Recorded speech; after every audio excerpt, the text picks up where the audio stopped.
I say it all the time, Fong. If you don't have consistent seller leads coming in your pipeline, you have a hobby and not a business. If you're a real estate investor and are wondering how to raise and leverage private money to make more profit on every deal, then you're in the right place. On Raising Private Money, we'll speak with new and seasoned investors to dissect their deals and extract the best tips and strategies to help you get the money, because the money comes first. Now here's your host, Jay Conner.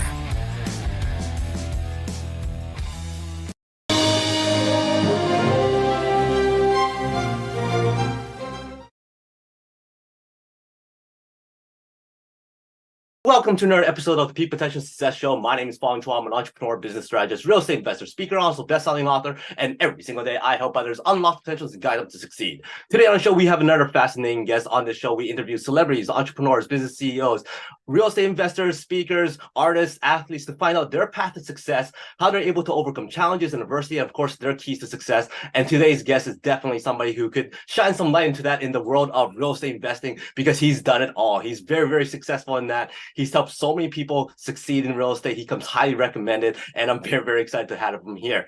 He's helped a lot of his students, his clients, find, fund, close deals, automate that process so they could do it over and over again.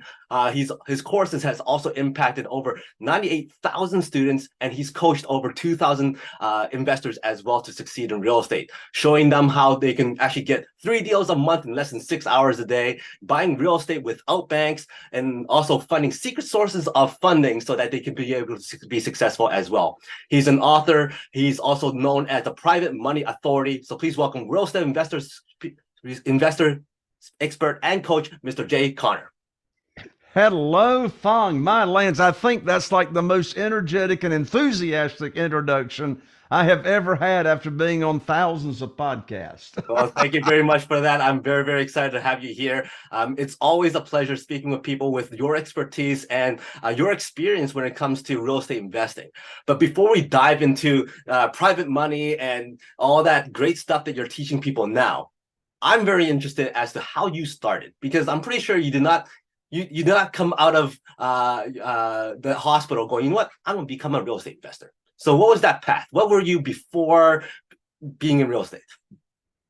Well, I was actually raised, Fong, in the industry of helping people own a home. So my father, Wallace Conner, still living. Next month, he turns 90 years old, and he's still in the middle of 3 new developments, housing developments. So my father had a company that helped people own affordable housing. So I was raised in what's called the mobile home industry or manufactured housing industry. And these are prefabricated homes that were delivered to the on-site, right?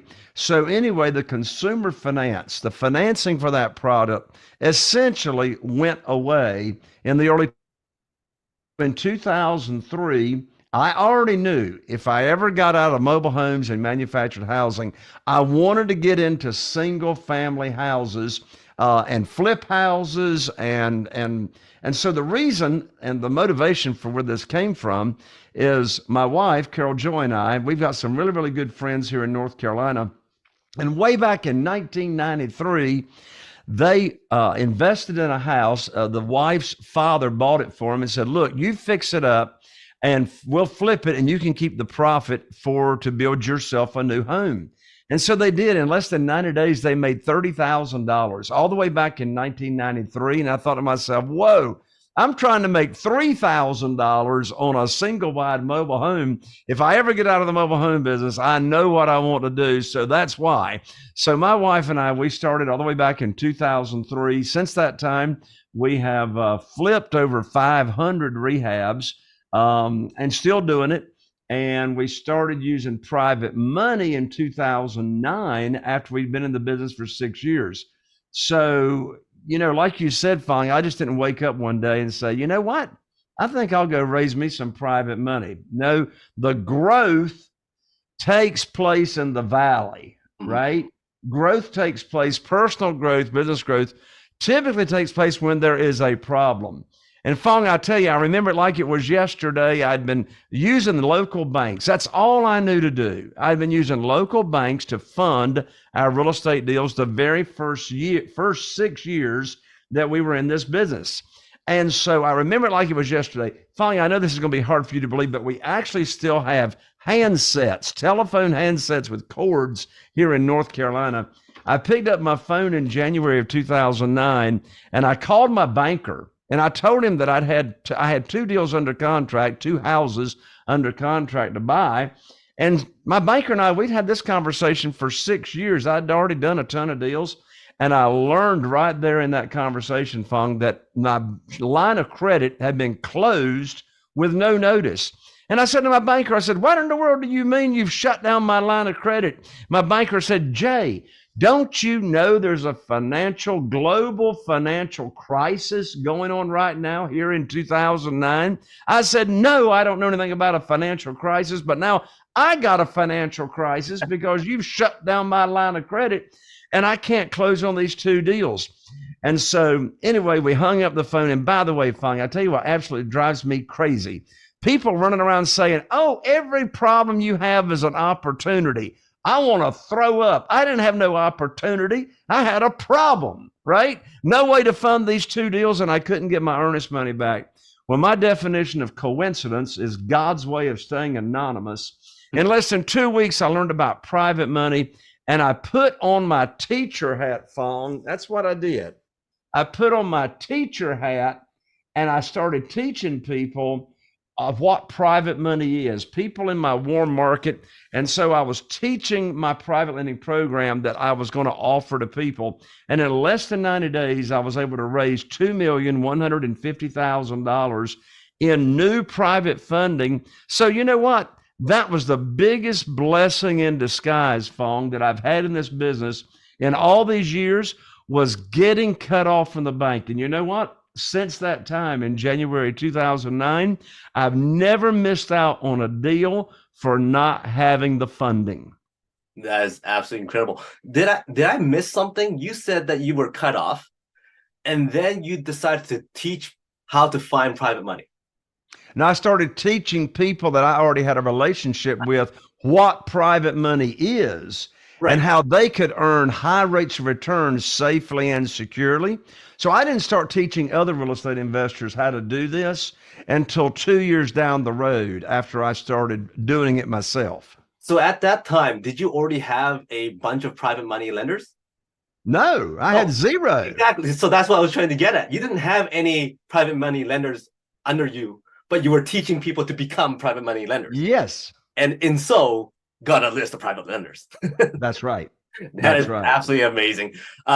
So when it comes to private money, like I know that lots of people go, you know what, I have to go to the banks. I have to go to banks. I can't qualify for this. I can't qualify for that. But in the end, you can only go to banks for so many times, and then eventually you run out of money, no matter how much money you have. So when it comes to private money, how big of a deal is relationships? And how do you build strong relationships so that you can keep those private lenders happy? Yes, that is so foundational. So one way we build relationships is I never pitch a deal. I've never pitched a deal. In fact, part of the answer to your question, Fong, is I've never asked anybody for money. And they say, Jay, how do you have $8.5 million of private money funding at your disposal that you use from project to project, and you've never asked anybody for money? Well, here's the secret sauce. Again, I put on my teacher hat, and first of all, I teach my program. In other words, the traditional way to borrow money, Fong, is you go to the local bank, you get on your hands and knees, and you put your hands underneath your chin, and you say, please fund my deal. Please fund my deal. But in this world of private money, there's no asking for a mortgage. It's offering a mortgage. So we separate the activity of teaching our private lending program. And here's another big thing. When I borrowed money from the banks, they put the program together. They set the interest rate. They set the frequency of payments. They set the maximum loan to value. Well, it's the opposite of that in this world. We, as the borrower, as the real estate investors, we set the program, we set the rate, we set the frequency of payments. And so, again, we're teaching how people can get high rates of return safely and securely, either by using their investment capital or their retirement funds. So first of all, we teach the program. It takes about 20 minutes to go through how someone can earn high rates of return safely and securely and be totally passively involved in real estate. So they like the program. They tell us how much they have to work with, investment capital, or maybe they've got retirement funds and they're not happy with the returns they're getting on the retirement funds. Well, in that case, we introduce them to the self-directed IRA company that we recommend. And that, by the way, is Quest Trust in Houston, Texas. Well, guess what? Over half of our private lenders, I got 47 right now. You don't need 47. You need one or two to start. But over half of them are using their retirement funds that they've transferred over penalty-free, tax-free, and then they loan us money out on our deals. And so, again, here's the secret. Teaching the private lending program, what it is that you're going to offer. And by the way, I've got a book here that at the end of the show, I'm going to give out to everybody for free. And in the book, it's got the exact private lending program that we teach. They tell us how much they got to work with. And then, Fong, the next part that is so important is we get our deals funded by calling up our private lenders with what we call the good news phone call. So we don't call them up to pitch a deal. We call them up, and here's the exact script. We say, I've got great news for you. I can now put your money to work. Well, guess what? They've been waiting for the phone call, particularly if they move their money over to the self-directed IRA company. They're not earning any money on that money until they fund your deal with that money. So we call them up with the good news phone call, and we say, I've got great news for you. I can now put your money to work. And then we tell them 4 bits of information about the deal. I've got a house in Newport, so I tell them where it's located. The after repaired value is $200,000. I tell them the after repaired value. The funding required is $150,000. I know they got $150,000. They already told me that 2 weeks ago. And the closing date is next Wednesday, so you need to have your funds wired to my real estate attorney by next Tuesday. So, and that's it. I'm not going to ask them if they want to do the deal. Of course they want to do the deal. They've been waiting for me to call them to put their money to work. So again, it's the separation of conversations. You know, the worst time in the world to be raising private money is when you need it for a deal, because desperation has got a smell to it. So no, we're going to teach the program, tell them we'll put their money to work for them just as soon as possible, and call them up with the good news phone call. Wow, absolutely fascinating. Now, when you teach these programs and these courses, I'm sure there's a lot of people with money who goes, hey, I want to be part of this. Hey, I want to be part of this. Put me on that list so that I could get that good news phone call. Now, for the people who are signed up or part of that list, there's lots of different backgrounds, different levels of funding and whatnot. How do you determine who gets what, how much people can put in, whether there's only one investor or a group of investors? Do people with like only a small amount of money to put into it, will they ever have a chance to be a part of anything? And I think that's a lot of issues with people who goes, you know what, I don't have a lot of money. I'm never going to get called. I can't fund that $150,000 deal. So how do they get involved? Yeah, great question. So first of all, part of the program that I teach for my business is what is my minimum? What's my minimum, amount of investment that I can work with? And today my minimum is $50,000. Now I can't use $50,000 typically to buy a house, but I can use that for rehab money. So in answer to your question, Fong, who gets chosen next to fund the next deal, right? Well, it depends. If it's a brand new private lender that hasn't funded any deals yet, they go to the top of the list, because I want to prove to them that I can perform and I can put their money to work for them. And then secondly, if it's a smaller amount of money, like if someone's on the list has got money available that I've paid them off from a previous deal or they've just come in, then I can use their money as rehab money, renovation money, and they can go in second position as a junior lien underneath the first position. So let's say I've got a deal now that I'm ready to fund.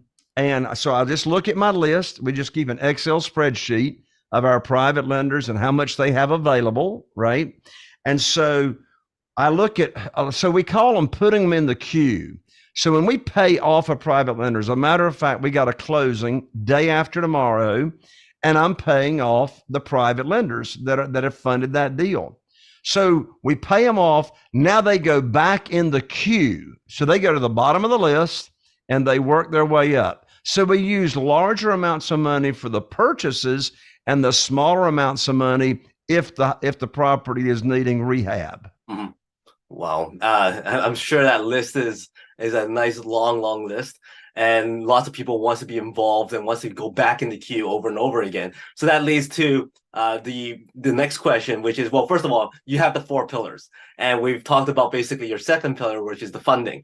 Now, in order to keep all these investors happy and making money on over and over again, you got to find these deals. So how are you able to find so many deals so fast and deals that are actually good deals that benefits your list? Absolutely. Well, we're here in a small area. Our total target market's only 40,000 people, and we do only 2 to 3 houses a month. However, as of right now today, our average profit per deal is $78,000 per deal per house that we do. I don't share that to brag. I do share that to say, though, it's because of these high profits that we're able to pay the high rates of return to our private lenders. So how do we find these deals? Well, here are the answers.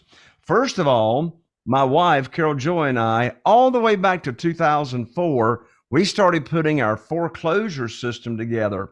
We track every open file of every foreclosure in our county, and we physically go to the courthouse twice a week. And we get the information before any other real estate investors know about these opportunities. And so I've got 8 letters that we mail to these people that are facing foreclosure. So these are 8 sequential letters. And of course, once they respond to the letter, we stop mailing the letters. The magic sauce on that program is I'm looking to help these people in distress. This has got nothing to do about taking advantage of anybody, but helping solve their problem. Even when the respondent says, I will sell my home for what I owe. And by the way, most of these we fund with subject to the existing note and buy it that way. In other words, we agree to make their payments, they transfer ownership. And then we use private money in second position to bring those past due payments current. But when they respond to our marketing, one of the first things we ask them is, do you want to keep your property? And if they say yes, and if we can help them with an idea such as a loan modification or a deferment program with their lender, then if they're able to keep their property, Fong, there's nothing in it for me and my team. But you know what? Through the law of reciprocity, there's plenty and enough to go around. If we can help somebody keep their property, that's fantastic. And when they say they'll sell to us for what they owe, we don't do that either. If, for goodness sakes, if I'm going to make $78,000 average profit per deal, can I not put a few $1,000s in those people's pocket to help them get back on their feet? So number one, how do we find these deals? The foreclosure system. My intent is to help these people that are in distress and buy their property in between when the file opened and before it goes to sale. Why do I want to have all that competition at the courthouse? So number one, our foreclosure system. Number two, Google search, pay-per-click, and pay-per-lead. So I've got 3 different vendors that I pay here in our local area. So when someone searches in Google, buy my house fast or sell my house fast, I'm at the top of the list on one of those 3 service providers. So Google leads. Number 3, Facebook ads, paid ads. So I've got 2 different Facebook campaigns that I run. One is what we call is distressed owners, and the other one is what we call the generic campaign. Those campaigns are just a picture of me holding a sign, a bandit sign, a yellow bandit sign that says I buy houses, and our phone number that goes to our answering service. So paid Facebook ads that show up in people's news feeds. In addition to that, we have a full-time, 40-hour-a-week outbound caller that's calling and texting. So we got all kinds of lists: special absentee, out-of-state absentee, Tired landlords right now is the hottest list. Tired landlords in our area. And so I have a lead manager that makes sure none of our leads fall through the crack. And we also mail to pre-probates as well. And so those are the majority of the ways that we consistently every day are sourcing leads. And you know what? I say it all the time, Fong.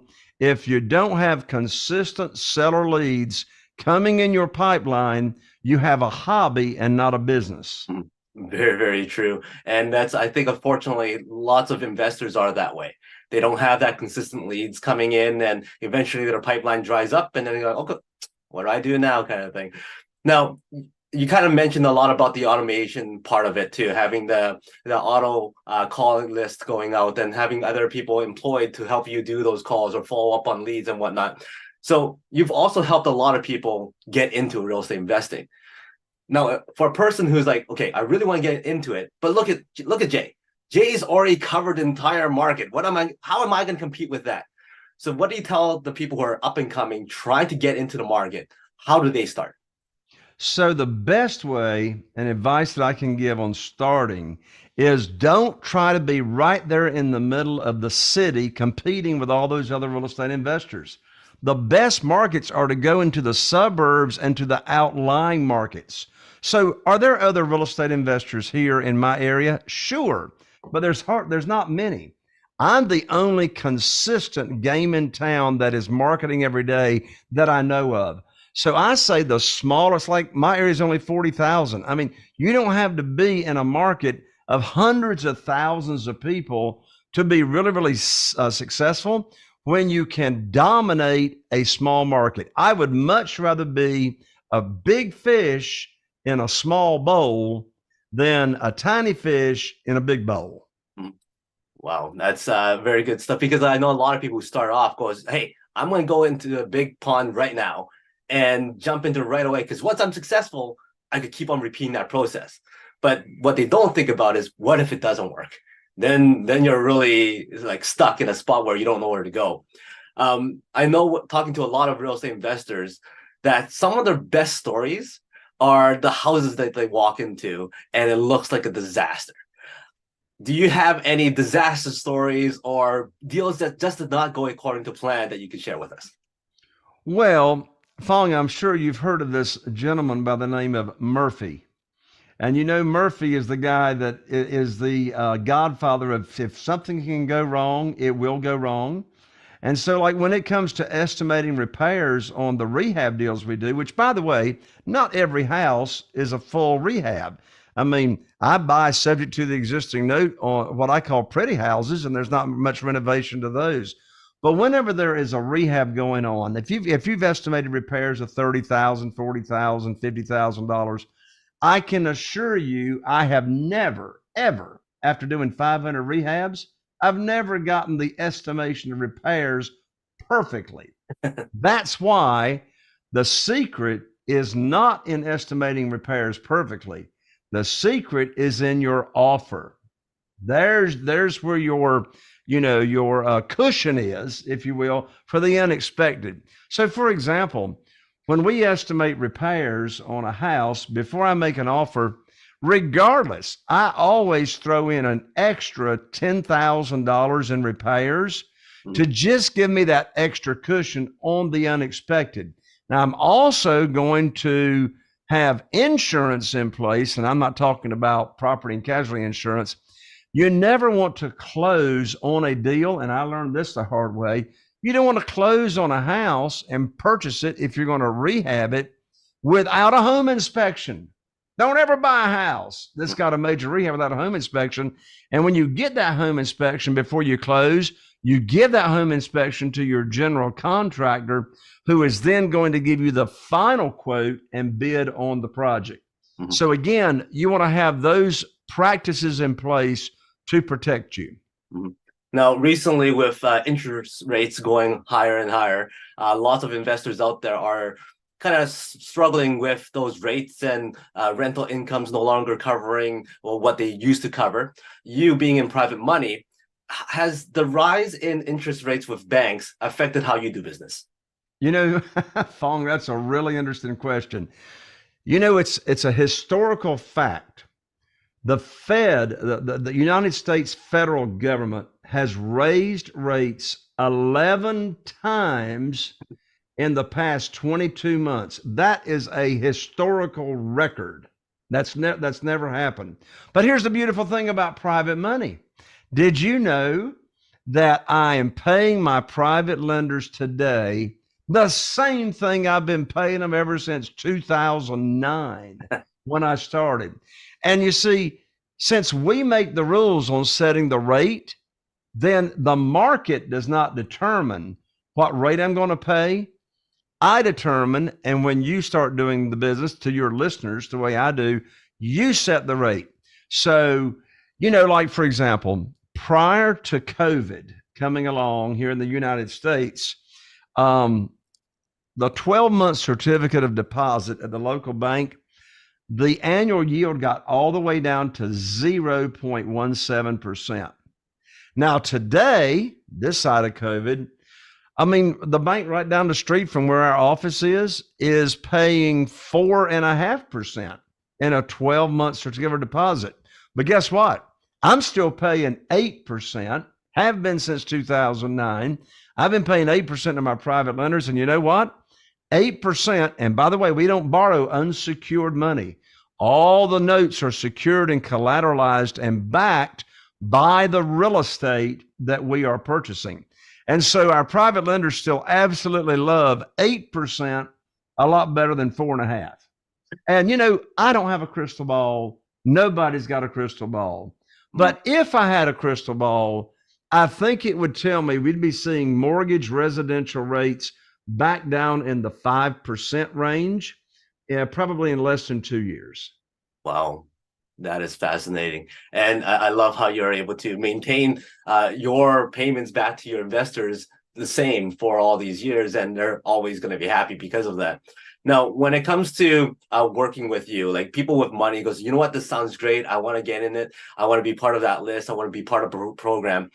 What are some of the most common negative comebacks or feedback that you get from people that says, you know what, maybe this isn't for me? Like, and how do you show them, nope, this is the best way of investing. This is the best way of using private money. This is why. Well, you know, that's an interesting question, Fong, because I've never had anybody tell me that this is not for me, except for the following reason. It is for them, but their money is tied up and they can't get to it.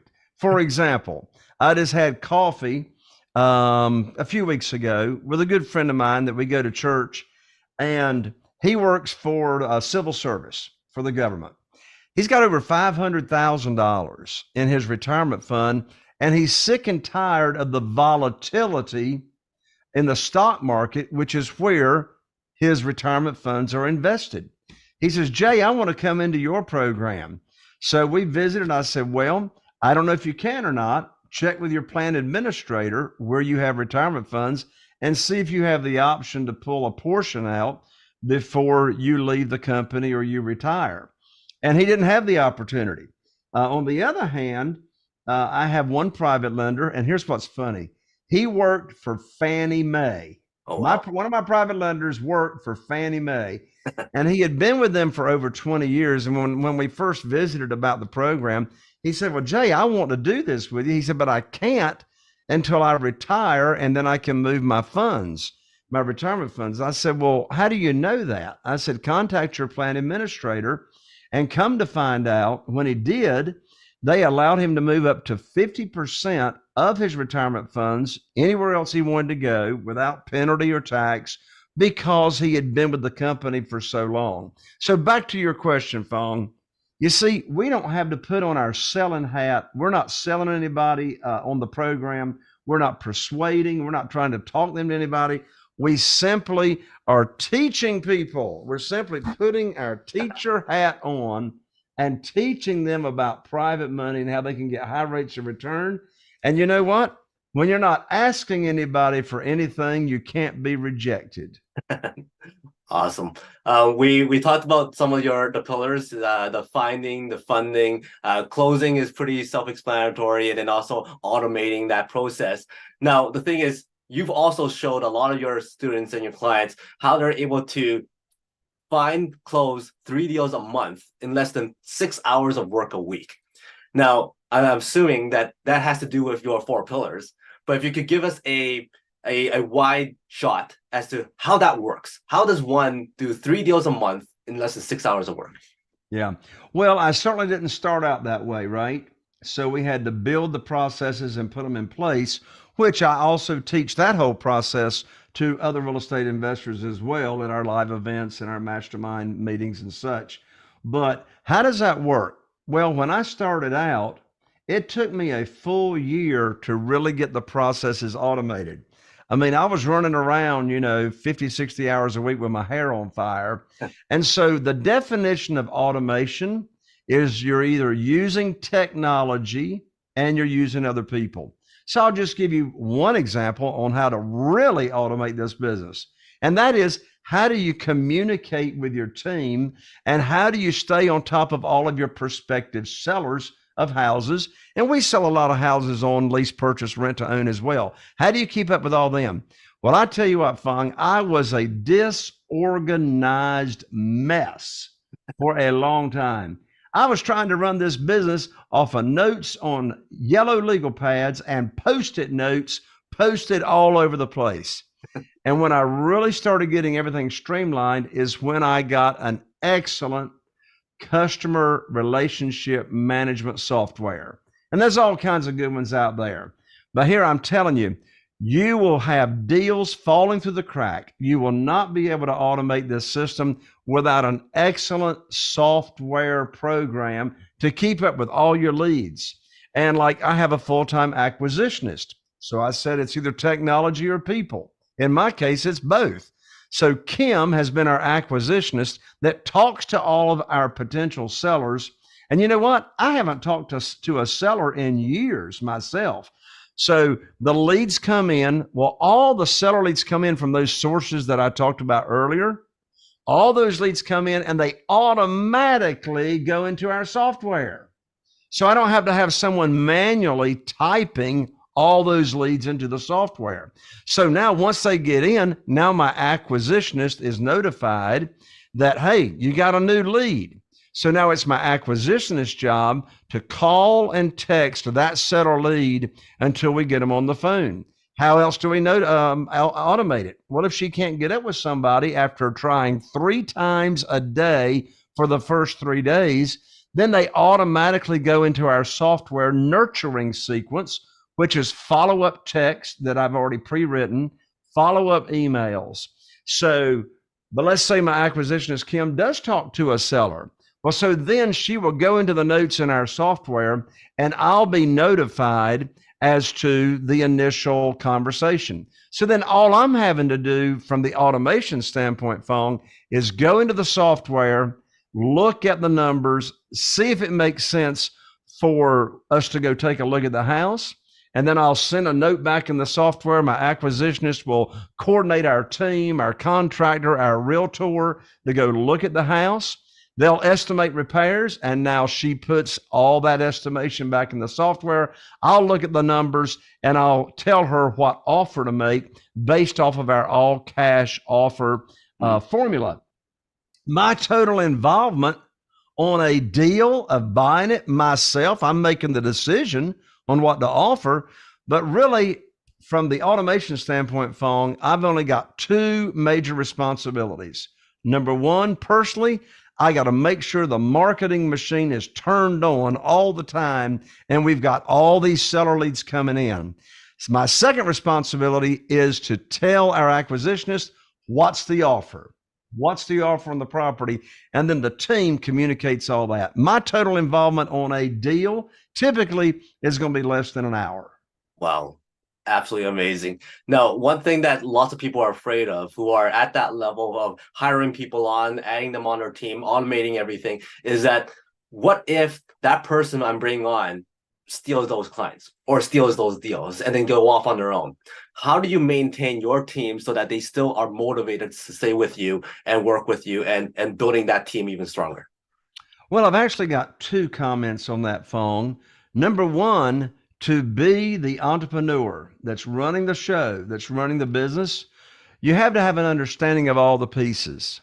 Most people that come on to your team are not interested in understanding all the pieces. For example, our acquisitionist, she does a fantastic job talking to sellers.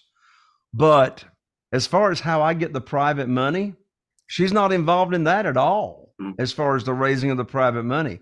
So each of our team members have specific responsibilities that they're focused on and that they are responsible for.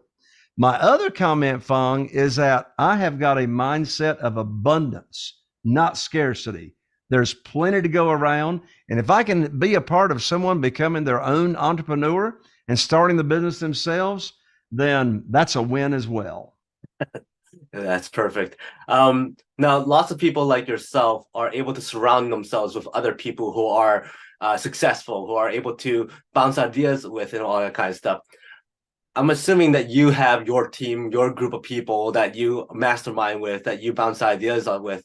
What are some of the best things that you've ever heard from your mentors, your coaches, that change your trajectory as to how successful you are? Yes.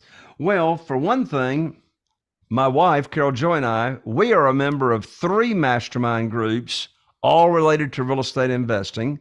So we are all the time surrounding ourselves with other people, right?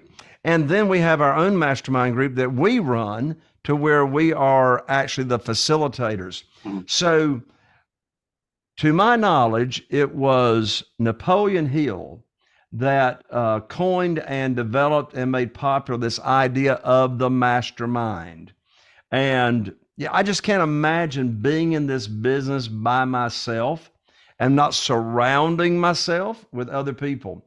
So one of the concepts I picked up that you ask about that really has lended itself to me being successful, I got it from the mastermind group that I was a member of. They were talking about how they schedule everything on their calendar and they don't have to-do lists, but they put all the important things to get done on their calendar. So I came up with the phrase, successes are scheduled. Successes don't happen by accident. So if something is important enough to do, get it on your calendar and get it scheduled. That's great advice there. I'm going to ask one more formal question to you before we jump into some fun questions. And that is, if you had an opportunity to speak to the world on a world stage, one message that you want everybody to remember Jay for, what would that message be? Be authentic, be sincere, lead with a servant's heart. And when and here's the phrase I would want to be known for. Jay Conner is known for the quote, "It's all about sowing. It ain't about reaping." It's all about sowing. It ain't about reaping. I can't be reaping anything until I have given and served and sown first. Mm-hmm. Keep your mind and your focus serving on the other person, and you're not going to have to worry about yourself. Nicely done. Great words to live by. Before I let you go, because I know you got lots of deals to look at and approve on and offer on, I got 5 quick questions. Rapid fire. Give me the first thing that comes to mind. You're stranded on a deserted island, and you get one food to eat for the rest of your life, no consequence. What would that be? One food to eat? Yep, no consequence. So you're not going to be unhealthy. That's a hard question to answer because obviously I love all the food, but if there is only one that I could eat, it would be cheese. I love cheese. Just blocks and blocks of cheese everywhere. Hollywood calls and goes, "Hey, Jay, your story is absolutely amazing. We would love to do a biopic on you. Who would you like to be casted to play you?" Oh, who to play me? Oh, well, this has to be somebody that's known out there? No, it doesn't matter. As long as you want them to play you, it's all good. All right, very good. Well, that would have to be one of my best friends at church, Aubrey Spence. He plays me better than I play myself.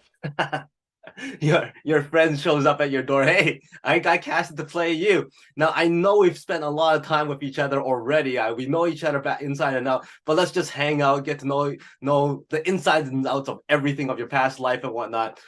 What's an amazing night out with you like? An amazing night out. Actually, an amazing night would actually be at mine and Carol Joy's home. We both love to cook, and we both write and record music, piano music. And so we've got the grand piano in the living room. And so we'd hang out in the living room and I'd play you some piano music. Oh, wow. That's absolutely awesome. Now, speaking of music, you're on a road trip and you are driving for hours on end. For whatever reason it is, there's only one song that plays over and over and over again. What's that one song you don't mind listening to? Oh, that would have to be a song that I wrote, actually, because it's had such an impact on my life and thousands of other people's lives. My wife and I, we write hymns and spiritual songs for the church. And so the name of that song is I Close My Eyes.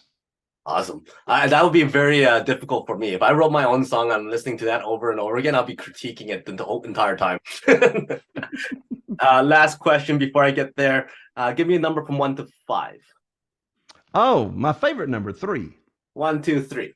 So if you had to compare success to an octopus, how would you use an octopus as a metaphor for success? How would I use octopus as a metaphor for success? You've got to have many, many, many tentacles that bring in seller leads every day for your real estate business. Don't rely on just one. Awesome. Nicely done. So that's how an octopus is like success. Thank you very much for your time. I've had a great time listening to your stories, learning from you, and it has gone by very, very fast. Any last words from you that you would like to share? Yes. Be authentic and genuine. Be you. Don't try to be anybody else. Great. And also a little bit more about your book, how people can... Oh, yes. I would love to give my book away, Fong. Here's my book right here. It's called Where to Get the Money Now. And the subtitle is How and Where to Get Money for Your Real Estate Deals Without Relying on Banks, Traditional Lenders, or hard money lenders. So we're not talking about hard money. So this is not an ebook. You can't download it. Believe it or not, the United States Postal Service is still in business. So we will actually mail this to you, priority mail. I'll autograph it for you. You can get it for free, just cover shipping at www.jayconner, and I'm an ER, not an OR, JAYConner.com/book. So that's jayconner.com/BOOK. Awesome. Thank you very much for that. Everybody else, make sure you get in contact with Jay, get a copy of his book. It's not very often you get an actual signed physical book that's going to be coming to you for free. So make sure you take advantage of that. Once again, thank you very much for your time. It was a lot of joy and also a lot of learnings on my side. So thank you very much for your time. Fong, thank you so much for having me. Great. Everybody else, like I said, make sure you contact Jay, get his book. And until next time, today is the day to unlock your peak potential. See you later.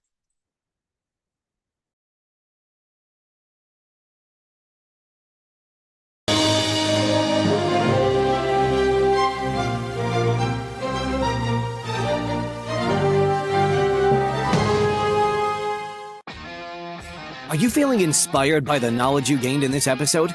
Then head over to jayconner.com/moneyguide. That's JCONNER.com/moneyguide. And download your free guide that shares 7 reasons why private money will skyrocket your real estate investing business right now. Again, that's jayconner.com/moneyguide to get your free guide. We'll see you next time on Raising Private Money with Jay Conner.